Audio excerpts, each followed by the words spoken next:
జై శ్రీరామ్. హనుమాన్ ద్వాదశనామ స్తోత్రం. హనుమాన్ అంజనాసూనుః వాయుపుత్రో మహాబలః రామేష్టః ఫల్గుణసఖః పింగాక్షో అమితవిక్రమః ఉదధిః క్రమణశ్చైవ సీతాశోకవినాశకः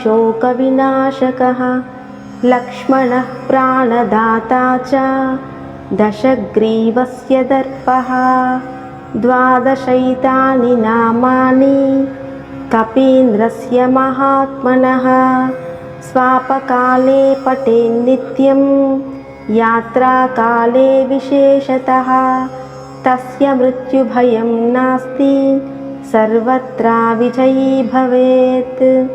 ఇది హనుమాన్ ద్వాదశనామ స్తోత్రం సంపూర్ణం. ఈ ద్వాదశనామ స్తోత్రం ప్రతినిత్యం భక్తితో చదవడం వల్ల మృత్యుభయం పోగొట్టి సర్వ విజయాలను ప్రసాదిస్తుంది. మనం ప్రయాణాలు చేసేటప్పుడు ఈ నామాలను పఠిస్తే మనకు రక్షణగా ఆ హనుమనే తోడుంటాడు.